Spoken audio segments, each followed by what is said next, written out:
Namaste friends, Jai Shri Krishna, Jai Shri Ram.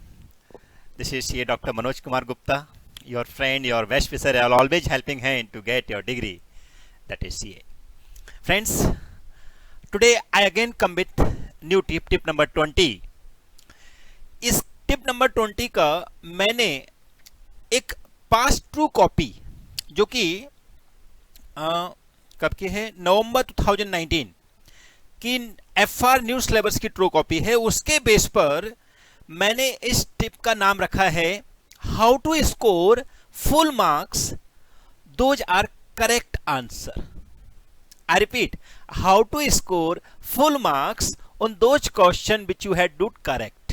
क्योंकि काफी सारे स्टूडेंट का ये भी डाउट होता है कि सर हमने पूरा क्वेश्चन राइट किया, हमारा सजेस्टेड आंसर टैली भी हो रहा है, बट फिर भी हमको पूरे मार्क्स नहीं मिले हैं. तो वो पूरे मार्क्स नहीं मिलने का रीजन क्या है? हाँ, मैं मानता हूं कई बार कॉपी चेकिंग भी थोड़ी सी गड़बड़ हो जाती है, हाँ, लेकिन मेरे को जहां तक लग रहा है अभी इंस्टीट्यूट उस पे वर्क कर रहा है. बट स्टिल जो पर्पज है वो ये कि हमको अपनी साइड से कोई मिस्टेक नहीं करनी, क्योंकि इंस्टीट्यूट का तो जो काम है वो करेगी, हम उसको नहीं रोक सकते हैं, लेकिन हम अपनी साइड से क्या ठीक कर सकते हैं, उसके लिए मैंने ये वीडियो बनाया है कि अपन जो अटेम्प्ट कर रहे हैं एग्जाम में उनमें पूरे में से पूरे मार्क्स मिलें अगर क्वेश्चन राइट है तो. क्योंकि यही सिस्टम है फ्रेंड्स, जो प्रैक्टिकल सम होता है या जो प्रैक्टिकल पेपर हैं उनके अंदर अगर आपका आंसर राइट है तो 100 में से 100 मार्क्स मिलना चाहिए. लेकिन फ्रेंड्स, इस बच्चे ने मेरे को ट्रू कॉपी भेजी. इस बच्चे का मैं नाम शेयर नहीं करूंगा, इवन इसका मैंने जो ICI के पर्पज से रोल नंबर होता है वो भी हटा दिया है. मैं खाली ये बताना चाहता हूं, इस बच्चे ने मेरे को ये पूछा है कि सर आई हैड अटेम्प्ट, मैं आपको दिखा देता हूं, I had attempt around 4 question उसने एग्जाम में खाली अटेम्प्ट किए हैं. उसमें पहला क्वेश्चन जो 16 मार्क्स का था, जो कि नवंबर 2019 के एग्जाम में आया था, उसमें खाली उसको 11 मार्क्स मिले हैं, जबकि उसकी बैलेंस शीट टैली हो रही है, सजेस्टेड आंसर टैली हो रही है, फिर भी उसको 11 मार्क्स मिले हैं. तो उसको मैंने एनालाइज किया है और वही एनालिसिस मैं आपको दिखाना चाहता हूं कि 100 मार्क्स का करेक्ट होने पर भी उस बच्चे को 11 मार्क्स मिले. हालांकि उसके 100% राइट नहीं है, उसकी मिस्टेक भी है, बट मैं आपको बोलना चाह रहा हूं कि कई बच्चों का ऐसा होता है कि 100% राइट होकर भी उनको पूरे मार्क्स नहीं मिल पाते हैं. उसके लिए ही ये टिप्स है. तो इसको फ्रेंड्स एंड तक देखना और समझना कि हम ये मिस्टेक एग्जाम में ना करें, क्योंकि एग्जाम का भी फ्रेंड्स जस्ट थोड़ा सा टाइम बचा है. और आप सब लोग जानते हो कि मनोज का FR टेक्निक का एक ही पर्पज है, बच्चे को 80+ FR में आने चाहिए, चाहे अकाउंट्स हो चाहे FR हो, 80+ मार्क्स आने चाहिए पहले पेपर में, जिससे कॉन्फिडेंस बूस्ट हो जाए और बाकी के सब सब्जेक्ट के लिए हमको सप्लीमेंट ही मिल जाए. तो ये जो एनालिसिस है वो मैंने इसी बेस पर रखा है. इसका नाम टिप नंबर 20 दिया है, जिससे आपकी वो टिप की जो सीरीज है वो भी कंटिन्यू हो जाए और सारी टिप्स की फ्रेंड्स आप अप्लाई करना है, क्योंकि अभी एग्जाम आ चुका है और सब टिप्स कुछ 5-10 मिनट की हैं. तो please see all these tips, okay, and also like and also subscribe my channel अगर अभी तक सब्सक्राइब नहीं किया है. Okay, come to on that point. Friends, सबसे पहला बात, मैंने आपको एक पहले वीडियो डाला था एक टिप्स के अंदर कि common mistake by mostly see student, और उन कॉमन मिस्टेक को रोका जाए तो आपके 2-4 मार्क्स ऐसे ही बढ़ जाएंगे. तो वैसे ही यहां पे बढ़ने वाले हैं. जैसे फ्रेंड्स आप लोगों को बताया गया है, ये बच्चे ने क्या ट्राई किया है, इसने ICI के मॉड्यूल को फॉलो करने की कोशिश की है. उसने क्या, सबसे पहले कि बैलेंस शीट बनाने का है तो बंदे ने पहले बैलेंस शीट बनाई है. क्यों? क्योंकि मैं चाहता हूं कि सजेस्टेड आंसर में से बैलेंस शीट होती है, तो उसने पहले आंसर का शुरुआत कहां से की है, बैलेंस शीट. देखो, कंसोलिडेटेड बैलेंस शीट पहले उसने लिख दी है. जो CFS का समय पहला क्वेश्चन जो इसने सॉल्व किया है और बच्चे ने बैलेंस शीट टैली किया, बैलेंस शीट का टोटल भी सजेस्टेड आंसर टैली हो रहा है, लेकिन उसने क्या ट्राई किया है कि मैं बैलेंस शीट पहले बनाऊं, क्योंकि सजेस्टेड आंसर में हमेशा बैलेंस शीट पहले होती है. तो देखा, बैलेंस शीट पहले बना के भी उसको पूरे मार्क्स नहीं मिल गए, जबकि इससे पहले मैंने आपके पास एक आंसर शीट शेयर की थी 95 मार्क्स की. आपको याद होगा FR में 95 मार्क्स बच्चे को आए थे. उसने बैलेंस शीट सबसे लास्ट में बनाई थी, जैसा मनोज क्या FR करता है, स्टेप 1 एनालिसिस ऑफ नेटवर्क, पहले वर्किंग नोट के साथ चालू करता है, जो उसको चाहिए उसको समझाता है. आई एम नॉट सेइंग कि हमको पहले बैलेंस शीट नहीं बनानी चाहिए, लेकिन मैं बोल रहा हूं हमको रट्टू तोता नहीं बनना है. हमको एक सिस्टमैटिक स्टडी करनी है, हमको एक फिक्स मेथड से स्टडी करनी है, जिससे हम ऑटोमेटिक वो लेवल पे पहुंच जाएंगे जो एग्जामर को चाहिए और हमको पूरे में से पूरे मार्क्स मिलेंगे. ठीक है, सो पहले मैं आपको इसकी मिस्टेक बता दूं, उसके बाद उसको इंप्रूव कैसे करना है वो बताता हूं. जैसे इसने बैलेंस शीट सबसे पहले बनाई है, आप भी पहले बनाना चाहो बनाओ, मेरे को तकलीफ नहीं है, लेकिन मैं तो हमेशा बोलता हूं स्टेप 1 के साथ चालू करो, जो सिस्टम मैंने बनाया है, क्योंकि वही इंस्टीट्यूट चाहती है कि आपके लॉजिक क्लियर है, आपके कॉन्सेप्ट क्लियर है, उसको रट्टू तोता नहीं चाहिए. इसके लिए स्टेप 1 या जो फिक्स मेथड आपने बना के रखा है उसको आप अप्लाई करिए. ठीक है, नाउ फ्रेंड्स, आप लोग, मैं कितनी बार बोलता हूं कि आप प्रैक्टिस करो. आप जितनी भी सम करते हो ऐसा लगना चाहिए कि 80% रिपीट हो रहा है. इस बच्चे ने प्रैक्टिस वो नहीं की, यहां पे उसने ट्राई किया अच्छा प्रेजेंटेशन करने का, इवन आप देखोगे उसका प्रेजेंटेशन बहुत अच्छा है, लेकिन उसने मिस्टेक क्या कर दी. जैसे अभी देखो, आपको पता है लाइब्रेरी साइट के अंदर नॉन कंट्रोलिंग इंटरेस्ट जो होता है, that's is part of shareholder fund. याद है? तो उन्होंने शेयर होल्डर फंड के अंदर इक्विटी एंड लायबिलिटीज के अंदर जहां पे उसको लिखना चाहिए share capital and other equity. Other equity के अंदर सिक्योरिटी पीओ भी उसके अंदर ही आ जाता है, बट उसने अलग दिखाया, वो भी जाने देते हैं।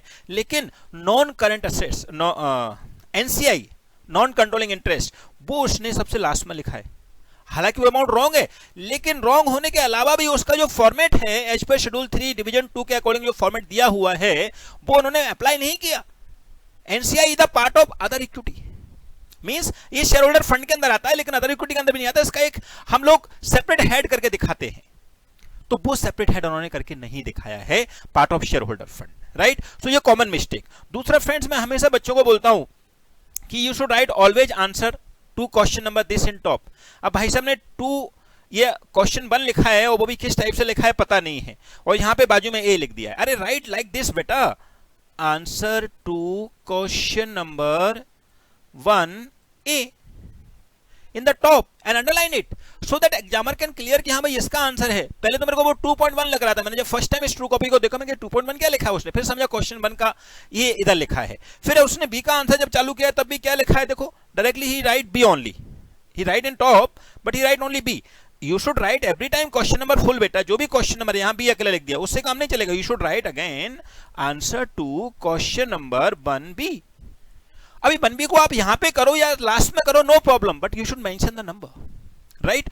नाउ फ्रेंड्स, ये मिस्टेक तो जनरल मिस्टेक है, लेकिन मैं आपको जो मेन मिस्टेक बोलना चाहता हूं कि आपको स्टेप बाय जाना है।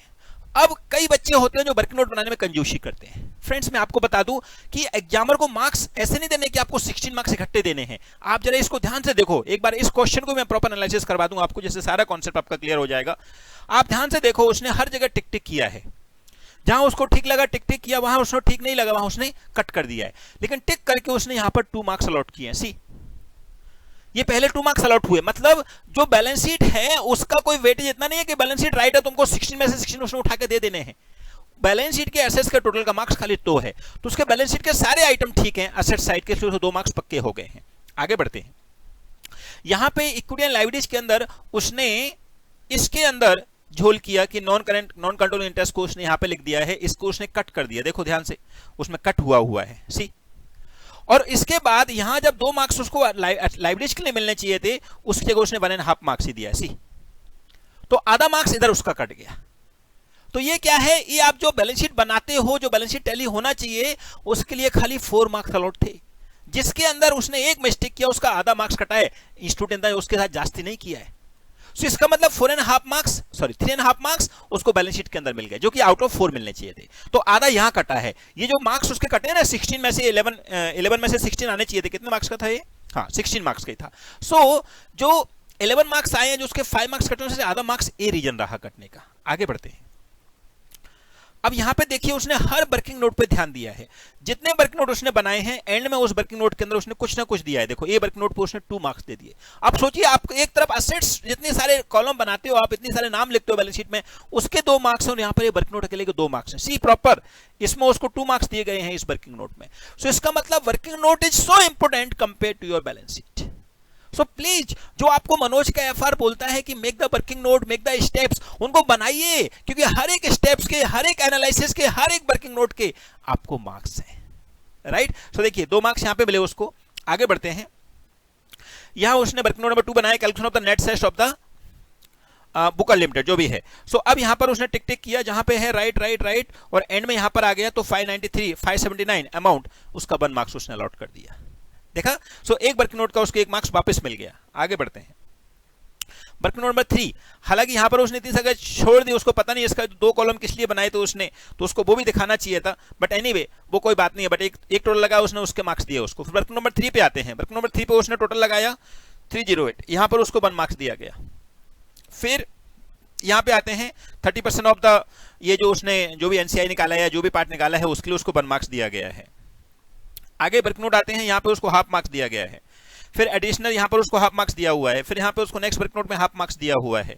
फिर यहां पे भी 1/2 मार्क्स दिया हुआ, और लास्ट में उसने खाली डिफर्ड टैक्स का अमाउंट लिखा है, उसका भी उसको 1/2 मार्क्स दिया है। कई बच्चे उस डिफर्ड टैक्स की अमाउंट के कैलकुलेशन करने के बजाय उसको उधर ही कर देते हैं। अगर इसने यहां पर ये जो 6 वर्किंग नोट बनाए हैं, या जो 6 वर्किंग कैलकुलेशन किया है, अगर नहीं किया होता तो उसको खाली 3.5 मार्क्स ही मिलता। अगर वो बैलेंस शीट अगला बना के आ जाता भले, तो उस बाकी कैलकुलेशन में कर देता तो उसको 11 मार्क्स भी नहीं मिलते। तो फ्रेंड्स मैं आपको ये बोलना चाह रहा हूं, ये फाइनली उसका 11 मार्क्स यहाँ पे आके टोटल टैली हुआ है 11 मार्क्स का। तो ये जो कैलकुलेशन है इसके अंदर आप नोटिस करिए कि बैलेंस शीट के लिए तो खाली 4 मार्क्स अलॉट थे, बाकी के सारे मार्क्स तो वर्किंग नोट के थे। सो जो मैं स्टेप बनवाता हूं आपको बताता हूं, बेटा देखो स्टेप 1 बनाओ, स्टेप 2, और हर एक चीज का एक सिस्टमेटिक वे फॉलो करो। बैलेंस शीट को अपन इतनी बार बनाओ कि आप जब प्रैक्टिस कर रहे हो तो आपको ये लगना चाहिए कि 80% तो रिपीट ही हो रहा है। सो उस रिपीटेड का प्रैक्टिस करो, एग्जाम हॉल में जाकर सोचना ना पड़े कि एनसीआई जो शेयर होल्डर फंड है उसके साथ आएगा कि सेपरेट दिखाएंगे उसको अलग से कहीं। सो वो सब चीजों का जब आप 80% कॉमन रखोगे तो आपका कॉन्फिडेंस ऑटोमेटिक बूस्ट रहेगा, तो आपका आधा मार्क्स वहां पे जो कटाया वो नहीं कटता। प्लस आपने जो एनसीआई की मिस्टेक कर दी है वो मिस्टेक नहीं होती अगर आप मनोज का एफआर सिस्टम फॉलो कर रहे हो। तो ये बच्चे ने अभी लिया है मनोज का एफआर, ऐसा नहीं है, बट पहले उसने जो ट्रू कॉपी मेरे को भेजी है उसमें उसने खाली एनालिसिस मांगा है कि सर मेरा 11 मार्क्स क्यों मिला है, मेरे को तो मेरा सजेशन के साथ पूरा टैली हो रहा है ऐसा लग रहा है। जबकि उसको मैंने बताया कि बेटा देखो इसमें तेरा एनसीआई की मिस्टेक और एनसीआई के लिए भी 4 मार्क्स अलॉट होते हैं, लेकिन उसके भी उसने 4 नहीं काटे हैं, 3 ही काटे हैं, बाकी की चीजों के उसने 1-2 मार्क्स और काटे हैं। तो फ्रेंड्स आप जो क्वेश्चन कर रहे हो आपको 100 में से 100 मार्क्स चाहिए तो प्लीज फॉलो मनोज का एफआर सिस्टम। और मनोज का एफआर सिस्टम कोई ये नहीं कि मैं आपको मोनोपोली की बात कर रहा हूं, मैं आपको खाली इतनी बात कर रहा हूं कि मेक वर्किंग नोट।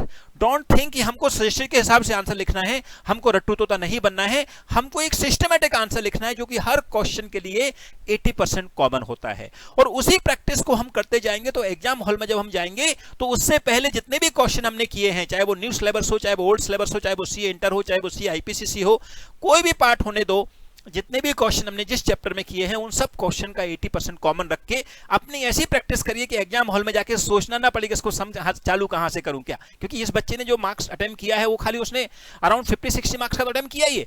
वो 50-60 मार्क्स में उसको 36 मार्क्स मिल गए, मतलब मार्क्स बुरे नहीं मिले हैं, लेकिन अगर वो 50-60 मार्क्स का अटेम्प्ट भी मनोज के एफआर से करता तो उसके पास टाइम भी बचता और ये 50-60 मार्क्स में से उसको 50-60 मार्क्स पूरे ही मिलते, क्योंकि ये प्रैक्टिकल है। 100% राइट तो 100% marks, subject to you make all working note which is required by ICAI. तो फ्रेंड्स ये आपसे मेरी बेसिक रिक्वेस्ट है कि जो टिप्स मैंने शेयर किए हैं उनका पर्पज यही है कि आप छोटे छोटे मिस्टेक को जो एग्जाम में करके आ जाते हो और बाद में आपको पछताना पड़ता है। हो सकता है इस बच्चे के 36 मार्क्स इसमें आए हैं, बाकी के सब में उसके पासिंग मार्क्स आ गए हों, बट बिकॉज ऑफ दिस वो फेल हो गया हो। तो आप सोचिए अगर वो थोड़ा सा भी मनोज के एफआर की टिक चल लेता तो आज उसके ये जो 11 है वो अगर 16 ही हो जाते तो he can score easily 40+ in this subject. So एक मार्क्स इंपॉर्टेंट होता है बेटा। एग्जाम हॉल में जब बैठे होते हैं तो 3 आवर्स में हमको एक मार्क्स उठाने हैं। सो ट्राई करो जितना वर्किंग नोट हो सकता है उतना वर्किंग नोट बनाओ, ट्राई करो फिक्स स्टेप रखो जिससे एग्जाम हॉल में आपका कॉन्सेप्ट दिखे, ना कि रट्टू तोता वाला सिस्टम। हमको कोई कॉपी नहीं करना है, हमको एक सिस्टमैटिक स्टडी करनी है और वो स्टडी करते हुए आप आगे बढ़िए बेटा, आपको 80+ एफआर में मिलेगा। ये मैंने खाली आपको एक क्वेश्चन का एग्जांपल देने के लिए इस टिप्स को यूज किया है कि how to score 100% marks whatever we had attempt. जिससे क्या होता है काफी सारे बच्चों का तो वही होता है सिस्टम की सर हमने एग्जाम में 60-70 मार्क्स का अटेम्प्ट किया है तो वी कैन एक्सपेक्ट मैक्सिमम 40। मैं बोलता हूँ वाई, जब 60-70 मार्क्स का अटेम्प्ट किया तो 60-70 मिलना चाहिए ना। अगर बिकॉज ऑफ सम रीजन आप अटेम्प्ट नहीं कर पाए तो जितना अटेम्प्ट किया पूरा ही मिलना चाहिए ना। लेकिन माइंड ऐसा सेट कर रखा है कि पूरे मिलते ही नहीं है। अरे बेटा करो तो सही। एक्सेप्शन केस को छोड़ दीजिए, मैं एक्सेप्शन में नहीं जा रहा हूं, लेकिन मैं नॉर्मल तरीके से बोल रहा हूं आपको मार्क्स मिलेंगे अगर आप जो वर्किंग नोट है जितना आपको सिस्टम बताया गया है। हाँ काफी सारे बच्चे मेरे से पूछते हैं कि सर आप ऐसी स्टेप बनवा देते हो फिक्स स्टेप, इसकी वजह से एग्जाम में मार्क्स मिलेंगे कि नहीं, क्योंकि सजेशन में आंसर में तो डिफरेंट तरीके से प्रेजेंटेशन किया हुआ है। मैं बताता हूं बेटा एग्जामर को रट्टू तोता नहीं चाहिए, एग्जामर को कॉन्सेप्चुअल वर्ड चाहिए और उसको ऐसे सिस्टम चाहिए जिससे बच्चे का वो कॉन्सेप्ट लॉजिक क्लियर है, बच्चे ने पूरा उसको एकदम खोल के दे दिया है एनालाइज करके, तो एग्जामर खुश हो जाएगा और वहां पे ही आपको बहुत तगड़े मार्क्स मिलने वाले हैं। ओके बेटा, so please use this tips जिससे आप छोटी छोटी मिस्टेक को बच सकते हो। और वो छोटी छोटी मिस्टेक क्या होती है उसका डिटेल मैंने एक सेपरेट टिप्स में डाला हुआ है, उसको आप यूज करिए। ये तो खाली इसलिए डाला है कि आपके जब 100% मार्क्स करेक्ट, 100% क्वेश्चन करेक्ट है तो आपको 100% मार्क्स मिलेंगे अगर आप वो 80-20 का कॉन्सेप्ट वो फिक्स स्टेप बना के रखोगे, जिससे वो छोटी मोटी मिस्टेक होने का क्वेश्चन ही नहीं आएगा। आप भर भर के वर्किंग नोट बनाओगे तो एग्जामर को झक मार के पूरे मार्क्स देने पड़ेंगे बेटा। और वही हमारा सिस्टम है कि हम इतने क्रेजी हो जाएंगे कि एग्जामर से भीख नहीं मांगेंगे, हमारा हक मांगेंगे और हक उसको देना ही पड़ेगा। Okay friends, thank you so much, all the best, जय श्री राम।